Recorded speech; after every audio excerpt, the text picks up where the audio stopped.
A woman walked into a shaman's house carrying a bag of black chicken feathers, a lock of her daughter's hair, and a photograph of her husband. 3 months later, her entire family was dead.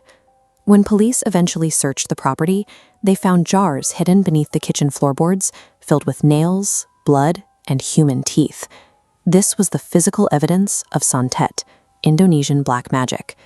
The events took place in Banyuwangi, East Java. In these remote villages, witchcraft isn't a campfire story. It's treated as a deadly, undeniable part of the landscape. This fear is rooted in a history of violence. During the late 1990s, dozens of people suspected of practicing black magic were hunted down and murdered by mobs across East Java. In this environment, the belief in dark forces is a deeply ingrained cultural reality.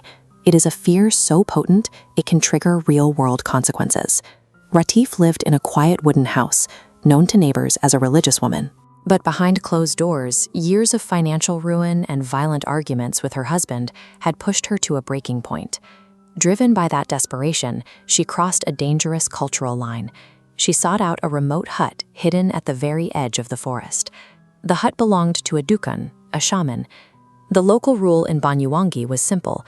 You only visited this specific man if you intended to cause terrible harm. Rati's trip to the shaman marked the moment her private struggle became something the village culture viewed as a lethal threshold. The disturbances began almost immediately. Fresh food spoiled in a single night. Voices began whispering from empty rooms when the family was trying to sleep. Then came the physical marks. Rati's teenage daughter woke up with deep, unexplained scratches across her back, despite sleeping in a locked room by herself. Her husband began having the same nightmare every night. At exactly 3 a.m., he would see a woman with long black hair standing outside the bedroom window, smiling at him. A week later, he collapsed at work while coughing up blood.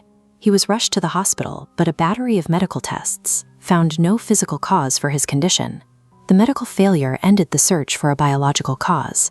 It left the family facing a reality they couldn't solve with modern medicine. Neighbor sightings soon confirmed the village's worst suspicions. Ratif was seen burying small cloth bundles around the property at night, the signature of a Santet ritual. Paranoia took hold of the community. The village effectively quarantined the family, ensuring no one would step in to offer help or food.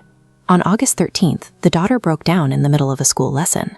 She began crying, telling her friends that a voice was calling her name from the well. She vanished the next day. Police searched the surrounding rivers and forests for weeks, but they found no trace of where she had gone. After dark, neighbors reported hearing scratching and crying coming from the family's water well. One witness saw Rati standing over the stones at midnight, chanting in ancient Javanese. The village's collective terror had successfully isolated the family, leaving them to face the consequences of the ritual alone. The husband eventually died of unexplained organ failure. His final words to a nurse were a warning. His wife had brought something evil into the house. After his funeral, police returned to the house for one final search to locate the missing daughter. During the sweep of the kitchen, an officer noticed several loose wooden boards. When they pried them up, they found jars wrapped in black cloth hidden in the dirt. Inside were dead insects, animal organs, and photographs of the family members stabbed with needles. At the bottom of the jar sat a single human tooth. The discovery of these jars turned local rumors into forensic facts. This was the physical proof of a calculated, ritualistic act.